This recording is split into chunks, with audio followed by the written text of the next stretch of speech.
देखिए, इससे पहले हम बात एजुकेशन के ऊपर 2 वीडियोज़ ला चुके हैं और ये जो तीसरा वीडियो है जनरली ये एनसीईआरटी बेस्ड है। मैंने उस पूरे चैप्टर को मैं रेफ़रेंस दे रहा हूँ क्लास 8th का जो 5th चैप्टर है, इसमें इसका सिविलाइजिंग द नेटिव्स करके चैप्टर है ये वाला, है ना? कि यानी कि जो देशवासियों को सभ्य बनाना करके एक जो टॉपिक हेडिंग है यहाँ पर, इस टॉपिक से हम इस रेफ़रेंस को ले रहे हैं। तो बाकी सारी चीज़ें तो ऊपर कवर कर चुके हैं हम 2 वीडियोज़ में, अब जो कुछ यूनिक रह गए हैं वो ज़रा देख लेते हैं। तो ज्ञानियों की भाषा के बारे में एनसीईआरटी में क्या दिख रहा है कि अंग्रेजी पढ़ाने की ज़रूरत पर जोर देते हुए मैकाले ने क्या कहा था, मैं बस पढ़ के सुना रहा हूँ। सभी 25 बात पर सहमत दिखाई देते हैं कि भारत के लोग यानी कि देसी लोगों द्वारा आम तौर पर बोली जाने वाली बोलियों में ना तो साहित्यिक जानकारियाँ होती हैं और ना ही वैज्ञानिक। वो कह रहे हैं कि ना तो व्यक्ति इंडियंस की जो साहित्य ना तो भारतीय शिक्षा से ना तो साहित्य की जानकारी हो सकती है, ना ही वैज्ञानिक। इसके अलावा ये बोलियाँ इतनी दरिद्र और रूखी हैं कि अगर किसी और स्रोत से इनको समृद्ध ना बनाया जाए, तो किसी भी मूल्यवान कृति को उनमें अनुवाद नहीं किया जा सकता। थॉमस बेबिंगटन मैकाले भारतीय शिक्षा के विषय में 2 फरवरी 1835 के मिनट्स में उन्होंने कहा है। तो ये तारीख याद रखना 2 फरवरी को उन्होंने अपना मिनट्स प्रस्तुत किया है। यूरोपीय ज्ञान के पक्ष में क्या तर्क दिया जाता है? वैसे हमने देखा था जैसे कि एल्फनस्टीन का नाम हमने सुना है ना? मैकाले का नाम सुना है। ये इसके अलावा आपने नाम देखा था किसका? मैकाले। इन्हीं लोगों ये यूरोपियन भाषा के समर्थक थे। 1854 के वुड के नीति पत्र में प्राच्यवादी ज्ञान का विरोध करने वालों की निर्णायक विजय का संकेत था। इसमें कहा गया था कि हमें ज़ोर देकर यह बात कहनी चाहिए कि भारत में हम जिस शिक्षा का प्रसार करना चाहते हैं, उस शिक्षा का लक्ष्य यूरोप की श्रेष्ठतर कलाओं, सेवाओं, दर्शन और साहित्य यानी यूरोपीय ज्ञान का प्रसार करना है। इसके अलावा नैतिक शिक्षा की माँग की बात करी जा रही है, ज़रा हम देखेंगे कि 19वीं शताब्दी में भारत में सक्रिय ईसाई प्रचारकों ने व्यावहारिक शिक्षा के पक्ष में दिए जा रहे तर्कों का घोर विरोध किया है। विचारकों प्रचारकों का मानना था कि शिक्षा का उद्देश्य लोगों के नैतिक चरित्र में सुधार लाना होता है और नैतिकता उत्थान केवल ईसाई शिक्षा के ज़रिए ही संभव है। तो इन्हें कहने का मतलब ये इनिशियली इनका मतलब ये था कि शिक्षा का जो मेन इम्पोर्टेंट टास्क है वो है नैतिक चरित्र में सुधार लाना और वो भारतीय शिक्षा में नहीं है, वो सिर्फ़ ईसाई शिक्षा में ला सकती है। इसी वजह से 1813 तक ईस्ट इंडिया कंपनी ने भारत में अपने प्रचार की गतिविधियों के विरुद्ध थी। 1813 के ठीक है ना? क्योंकि कंपनी को भय था कि प्रचारकों की गतिविधियों की वजह से स्थानीय जनता के बीच असंतोष भी पैदा होगा और लोग भारत में अंग्रेज़ों की उपस्थिति को शक की नज़र से देखने लगेंगे। क्योंकि उनको ये लगेगा मतलब उनको ये लगने लगेगा कि भारतीय जो लोग हैं, ये सोचने लगेंगे कि ब्रिटिश ज़बरदस्ती ईसाई धर्म हम पर थोपना चाह रहे हैं। ब्रिटिश नियंत्रण वाले भूक्षेत्रों में अपनी संस्थाएँ ना खोल पाने की वजह से प्रचारकों ने अंततः कहाँ पे ब्रिटिश नियंत्रण में तो इनको सपोर्ट मिल नहीं रहा था। जिन एरियाज़ पर ब्रिटिश शासन कर रहे थे, वहाँ पर ब्रिटिशर्स ने ऐसी एक्टिविटीज़ को मना ही कर रखी थी। इसी वजह से घूम फिर कर सेरमपुर में अपना मिशन खोला। अब सेरमपुर सीरियाई के नाम से हम कैसे-कैसे जानते हैं? कैरे, है ना? विलियम कैरे, सॉरी अब्बा कैरे, इन 3 लोगों को हमने पढ़ा था। हाँ, यह इलाका डेनिश ईस्ट इंडिया कंपनी के नियंत्रण में आता था। वर्ष 1800 में एक छापाखाना लगाया गया और 1818 में एक कॉलेज भी खोला गया। अब यहाँ पर हम लोगों ने ये पढ़ा है, 3 लोग कौन-कौन से थे?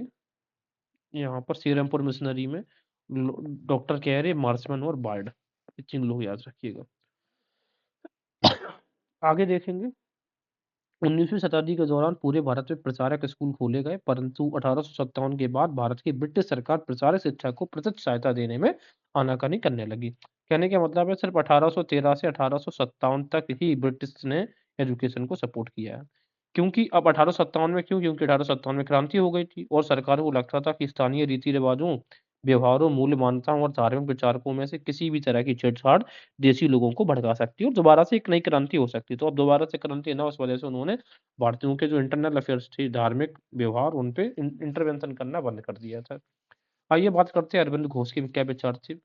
अरविंद घोष हमें पता है ने 15 जनवरी 1908 को मुंबई में अपने एक संभाषण में राष्ट्रीय शिक्षा पर बोलते हुए कहा था कि इसका लक्ष्य छात्रों में राष्ट्रीयता का भाव जागृत करना है और हमें ये पता है कि अरविंद घोष से पहले बहुत ही ज़्यादा मॉडरेट ना होके रेडिकल ग्रुप के लीडर थे, एक्सट्रीमिस्ट थे, ठीक है ना? बाद में जब ये जो 1908 का अलीपुर बॉम्ब केस हुआ था उसमें, है ना? इनको तो बाद में इनको सज़ा दी भी गई थी। इसके लिए अपने पूर्वजों में इसके साहित्यिक कार्यों पर गहराई से चिंतन करना आवश्यक होगा। शिक्षा को मातृभाषा में होना चाहिए ताकि यह अधिक से अधिक लोगों तक पहुँच सके। तो मातृभाषा की बात ये भी कर रहे हैं। अरबिंदो ने इस बात पर भी बल दिया कि यद्यपि छात्रों को अपने मूल के साथ जुड़े रहना चाहिए, फिर भी उनको आधुनिक वैज्ञानिक आविष्कारों तथा लोकप्रिय शासन व्यवस्था के संदर्भ में पश्चिमी देशों के अनुभव का भी भरपूर लाभ उठाना चाहिए। कहने का मतलब वो कह रहे हैं कि इंडियंस अपनी ग्लोरी से तो जुड़े रहें, लेकिन जो साइंस है और जो लिटरेचर है उनके बारे में भी आप जान के रखो, जो कि वेस्टर्न एजुकेशन से रिलेटेड है। इसके अतिरिक्त छात्रों को कोई हस्तकला भी सीखनी चाहिए, यानी कि वोकेशनल एजुकेशन की भी बात कर रहे हैं, ताकि वे स्कूल छोड़ने पर यथासंभव रोजगार पा सकें। अब हम बात करेंगे अंग्रेजी शिक्षा ने हमें गुलाम बना दिया, ये तर्क था महात्मा गांधी का। मैं इसका आपको एक ब्यौरा दिए दे रहा हूँ, बाकी आप पॉज़ करके पढ़ सकते हैं। उनकी दृढ़ ये कह रहे हैं कि महात्मा गांधी का कहना था कि औपनिवेशिक शिक्षा ने भारतीयों के मस्तिष्क में हीनता का भाव पैदा कर दिया है। ठीक है? अगर आप अंग्रेजी नहीं जानते हैं तो अपने आप को हीन समझते हैं, आज भी यही कहानी है। इसके प्रभाव में आकर यहाँ के लोग पश्चिमी सभ्यता को श्रेष्ठतर मानने लगे और अपनी संस्कृति के प्रति उनका गौरव भाव नष्ट हो गया। यही बात सही है। हम भी हर चीज़ कैसे मानते हैं? हमें हर चीज़ का वेस्टर्न वैलिडेशन चाहिए और इसी चीज़ को काउंटर करते हुए हमें नज़र आते हैं हमारे जो एक्सटर्नल अफेयर्स मिनिस्टर हैं, एस जयशंकर, है ना? इसके अलावा महात्मा गांधी ने कहा कि शिक्षा में विष भरा है, यह पापपूर्ण है, इसने भारतीयों को दास बना दिया है। इसने लोगों पर प्रभाव डाला है। इसके उनके मुताबिक पश्चिम से आने वाली हर चीज़ की प्रशंसा करने वाले इन संस्थानों में पढ़ने वाले भारतीय ब्रिटिश शासन को पसंद करने लगे थे। महात्मा गांधी एक ऐसी शिक्षा के पक्षधर थे जो भारतीयों के भीतर प्रतिष्ठा और स्वाभिमान का भाव पुनर्जीवित करे। राष्ट्रीय आंदोलन के दौरान उन्होंने विद्यार्थियों से आह्वान किया कि वे शिक्षा संस्थानों को छोड़ दें और अंग्रेजों को बताएं कि अब वे गुलाम बने रहने के लिए तैयार नहीं हैं। तो शुरुआत से हमने देखा जो भी आंदोलन हुए हैं, चाहे वो बंग-भंग आंदोलन हो, चाहे वो नॉन कोऑपरेशन मूवमेंट 1920 हो या फिर सीडीएम मूवमेंट 1931 हो, इवन 1942 का जो आंदोलन था, क्विट इंडिया मूवमेंट, भारत छोड़ो आंदोलन, सब में शिक्षा का बहिष्कार किया गया है। विदेशी शिक्षा का बहिष्कार, देशी का नहीं। महात्मा गांधी की दृढ़ मान्यता थी कि शिक्षा केवल भारतीय भाषाओं में ही दी जानी चाहिए। क्योंकि अगर भारतीय भाषा में दी जाएगी तो बेटर अंडरस्टैंडिंग होती है और आसान होती है चीज़ें और रियल मीनिंग लोगों तक पहुँचती है और ज़्यादातर लोगों तक ये पहुँचती है, एक्सेस इसका हाई होता है। उनके मुताबिक अंग्रेजी में दी जा रही शिक्षा भारतीयों को अपाहिज बना देती है। उसने उसने उन्हें अपने सामाजिक परिवेश से काट दिया और उन्हें अपनी ही भूमि पर अजनबी बना दिया। ये इम्पोर्टेंट है, अपनी ही भूमि पर अजनबी बना दिया। उनकी राय में देसी भाषा बोलने वाले, स्थानीय संस्कृति से घृणा करने वाले, अंग्रेजी शिक्षित भारतीय अपनी जनता से जुड़ने के तौर तरीके भूल चुके थे। वो ये मानते थे कि जो लोग विदेशी भाषा बोलते हैं, अपनी संस्कृति से घृणा करने लग गए और जो अंग्रेजी में शिक्षित हुए, ऐसे लोग अपने जो मूल है, अपने जो जड़ है, उनसे कट कट हो चुके हैं। महात्मा गांधी का कहना था कि पश्चिमी शिक्षा मौखिक ज्ञान की बजाय केवल पढ़ने और लिखने पर केंद्रित है। उनका कहने का मतलब ये था कि अगर आप पढ़ना सीख गए और लिखना सीख गए, तो मानते थे अंग्रेज़ों के हिसाब से बस यही शिक्षा है। लेकिन वास्तव में उसमें पाठ्य पुस्तकों पर तो जोर दिया जाता है, लेकिन जीवन अनुभवों और व्यावहारिक ज्ञान की अपेक्षा की जाती है। उपेक्षा की जाती है। अपेक्षा नहीं, उपेक्षा का मतलब होता है नेग्लेक्ट किया जाता है। क्या-क्या नेग्लेक्ट किया जाता है? लाइफ एक्सपीरियंसेस और जो प्रैक्टिकल नॉलेज है, वो कह रहे हैं वो वेस्टर्न एजुकेशन में नेग्लेक्ट कर दिया जाता है। वो कह रहे हैं कि सिर्फ़ इसके यहाँ पर रीडिंग एंड राइटिंग भर को ब्रिटिशर्स जो है यूरोपियन शिक्षा मानते हैं। गांधी का तर्क था कि शिक्षा से व्यक्ति का दिमाग और आत्मा विकसित होनी चाहिए। शिक्षा कैसी होनी चाहिए?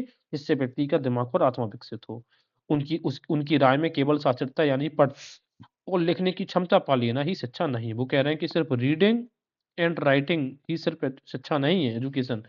इसके लिए तो लोगों को हाथ से काम करना पड़ता है, हुनर सीखने पड़ते हैं और यह जानना पड़ता है कि विभिन्न चीज़ें किस तरह काम करती हैं, यानी कि वोकेशनल एजुकेशन की बात कर रहे हैं। इससे उनका मस्तिष्क और समझने की क्षमता दोनों विकसित होनी चाहिए। अब यहाँ पर हमें एक तस्वीर क्या दिख रही है महात्मा गांधी की और ये रवीन्द्रनाथ टैगोर जी की। अब दूसरे स्लाइड्स में हम देख रहे हैं टैगोर का। टैगोर ने शांति निकेतन की स्थापना करी थी कहाँ पे? 1901 में। टैगोर शुरुआत में जब स्कूल गए सिर्फ़ ये 2 दिन स्कूल गए। जिस तरीके से हार्ड एंड फास्ट रूल हुए करते थे कि हर 40 मिनट में या हर 30 मिनट में जो पीरियड्स बँट रहा है, अलग-अलग सब्जेक्ट पढ़ रहे हैं, तो टैगोर को ये चीज़ें अच्छी नहीं लगी। उन्होंने कहा कि भाई जो चीज़ हमें नहीं पढ़नी है ज़बरदस्ती पढ़ा रहे हैं। इन्हीं सब विचारों से टैगोर की जो फ़िलॉसफ़ी है एजुकेशन के बारे में, वो शेप होती है। ज़रा देखते हैं क्या है? यहाँ से देखते हैं टैगोर को लगता था कि बचपन का समय अपने आप सीखने का समय होना चाहिए, स्वयं से सीखना चाहिए, ज़बरदस्ती कोई भी सब्जेक्ट नहीं सिखा सकते आप। भाई अंग्रेज़ों द्वारा स्थापित की गई शिक्षा व्यवस्था के कड़े और बंधनकारी अनुशासन से मुक्त होना चाहिए। ये जो बंधनकारी अनुशासन है ना, हर चीज़ घंटे में पीरियड चेंज हो रहा है, ज़बरदस्ती हर एक सब्जेक्ट पढ़ना है, इन चीज़ों की बात कर रहे हैं। शिक्षक कल्पनाशील हों, बच्चों को समझते हों और उनके अंदर उत्सुकता जानने की चाह विकसित करने में मदद दें। टैगोर के मुताबिक वर्तमान स्कूल बच्चे की रचनाशीलता, क्रिएटिविटी चकित होने के उसके स्वाभाविक गुण को मार देते हैं। कहने का मतलब है जो हार्ड एंड फास्ट रूल्स हैं, जो आजकल के स्कूल्स हैं, वो बच्चों की क्रिएटिविटी को डिस्ट्रॉय कर देते हैं। टैगोर का मानना था कि सृजनात्मक शिक्षा को केवल प्राकृतिक परिवेश में ही प्रोत्साहित किया जा सकता है। सृजनात्मक का मतलब होता है कंस्ट्रक्टिव लर्निंग जो है। वो कैसे हो सकता है? नेचुरल वे में ही उसको क्रिएट किया जा सकता है। इसलिए उन्होंने कलकत्ता से 100 किलोमीटर दूर एक ग्रामीण परिवेश में अपना स्कूल खोलने का फैसला लिया। उन्होंने यह जगह निर्मल शांति से भरी शांति निकेतन दिखाई दी, जहाँ प्रकृति के साथ जीते हुए बच्चे अपनी स्वाभाविक सृजनात्मक मेधा को और विकसित कर सकते थे। तो शांति निकेतन की स्थापना 1901 में होती है। अब हम टैगोर साहब और गांधी जी की जो डिफरेंसेस हैं शिक्षा को लेकर वो देखते हैं।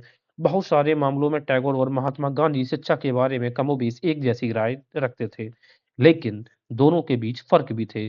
गांधी जी पश्चिमी सभ्यता और मशीनों के प्रौद्योगिकी की उपासना के कट्टर आलोचक हुआ करते थे। ये चीज देखिएगा, इसी चीज में अभी हम बाद में भी डिस्कस करेंगे। एक और ये कहा जा रहा है कि गांधी जी ना कि सिर्फ पश्चिमी सभ्यता का विरोधी है, पश्चिमी शिक्षा के विरोधी के साथ साथ जो मशीनें और प्रौद्योगिकी हैं, उनकी उपासना के कट्टर आलोचक थे। इस बात का अभी मैं खंडन करूँगा। टैगोर आधुनिक पश्चिमी सभ्यता और भारतीय परंपरा के श्रेष्ठ तत्वों का सम्मिलन, वो कहते थे कि वेस्टर्न एजुकेशन और इंडियन एजुकेशन की जो भी बेस्ट चीज़ें हैं, इन दोनों का सम्मिश्रण हमारी शिक्षा में होना चाहिए। तो दोनों में अंतर समझ में आया? उन्होंने शांति निकेतन में कला, संगीत और नृत्य के साथ-साथ विज्ञान और प्रौद्योगिकी की शिक्षा पर भी जोर दिया। उन्होंने मतलब किसने? रवीन्द्रनाथ टैगोर ने। इस प्रकार बहुत सारे लोग इस बारे में सोचने लगे थे कि एक राष्ट्रीय शिक्षा प्रणाली की रूपरेखा क्या होनी चाहिए। कुछ लोग अंग्रेजों द्वारा स्थापित की गई व्यवस्था में परिवर्तन चाहते थे। उनका मानना था कि इसी व्यवस्था को इस तरह फैलाया जाए कि उसमें ज़्यादा से ज़्यादा लोगों को पढ़ने के मौके मिलें। इसके विपरीत बहुत सारे लोग ऐसे भी थे जो एक वैकल्पिक व्यवस्था चाहते थे, ताकि लोगों को सच्चे अर्थों में राष्ट्रीय संस्कृति की शिक्षा दी जा सके। कौन तय करे कि सच्चे अर्थों में राष्ट्रीय क्या होता है? इस राष्ट्रीय शिक्षा की बहस स्वतंत्रता के बाद भी जारी रही और आज भी जारी है। अब ये जो कथन है कि गांधी जी इसको मैं हाइलाइट करता हूँ कि गांधी जी पश्चिमी सभ्यता और मशीनों व प्रौद्योगिकी की उपासना के कट्टर आलोचक थे। देखिए, ये स्टेटमेंट अपने आप में अनपूरक स्टेटमेंट है। यूपीएससी ने इससे अब तक 3 सवाल पूछ चुके हैं, प्री में भी पूछा है इन्होंने और मेंस में भी इन्होंने क्वेश्चन यूपीएससी मेंस हिस्ट्री के जो मेंस पेपर होता है उसमें ऑप्शनल में पूछ चुके हैं इसी को, कि differences between Gandhi and Rabindranath Tagore on education, उनके व्यूज़ क्या हैं? अब ये जो है गांधी जी पश्चिम, ये एक बुक है, मैं आपको बता रहा हूँ, शेखर बंदोपाध्याय का बुक है, फ्रॉम प्लासी टू पार्टीशन, ठीक है? पार्टीशन। और एक बुक और है बीएल ग्रोवर का। तो अब मैं जो खंडन करने जा रहा हूँ उन्हीं बुक का रेफरेंसेस है। अभी मैं आपको रेफरेंस सेपरेट लेक्चर में गांधी जी के व्यूज़ एवं फिलॉसफी डिस्कस करेंगे, तब डिस्कस करेंगे उसमें, अभी मैं यहीं पर बताता। अब अगर आप कह दो कि गांधी जी मशीनों और प्रौद्योगिकी यानी कि साइंस एंड टेक्नो यानी कि जो मशीन्स और टेक्नोलॉजी, इसके विरोधी थे, द आंसर इज नो। क्यों नहीं थे मैं बता रहा हूँ। गांधी जी तो खुद ही कई सारे न्यूज़पेपर्स पब्लिश करते थे और न्यूज़पेपर प्रिंट किससे हो रहे हैं? मशीन से। और इन ये मशीन्स बन कहाँ पे रही हैं? यूके, ब्रिटेन में, यूरोप में ही तो बन रही हैं। तो भई वो मशीन्स के विरोधी नहीं हो सकते हैं। वो मशीन्स के विरोधी नहीं थे। इवन आप बात करो चरखा की, चरखा भी तो एक टाइप की मशीन है। उन्होंने तो जीवन पर्यंत चरखा का यूज़ किया है और इसको प्रोत्साहन भी दिया है। तो वो मशीन के अपोजिट नहीं थे, मशीन के यूसेज के एंटी नहीं थे। वो ये कह रहे थे कि जिस परिवेश में मशीनों का प्रयोग होना चाहिए, मशीनें उसी परिवेश में स्टार्ट होनी चाहिए। वो कह रहे हैं कि देखो भाई, यूरोप के अंदर क्या है, यूरोप के अंदर जनसंख्या जो है, पॉपुलेशन है, ये है कम। तो यहाँ पर लेबर्स कम है और चूँकि लेबर्स कम है तो वहाँ पे मशीनें सही हैं। वहाँ पे मशीनें का प्रयोग होगा तो मशीनें सही हैं, बिकॉज़ लेबर का शॉर्टेज है।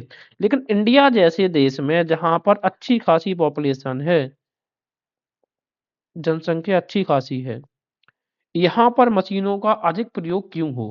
क्योंकि अगर आप मशीनों का प्रयोग करेंगे, तो क्या होगा?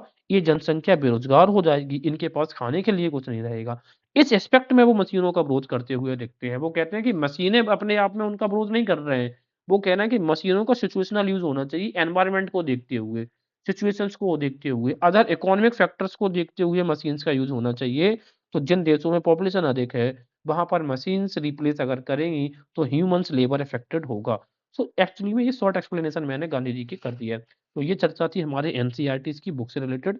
तो उम्मीद है आपको चीज़ें समझ में आई होंगी और आपने एन्जॉय भी किया होगा लेक्चर को। Thank you very much.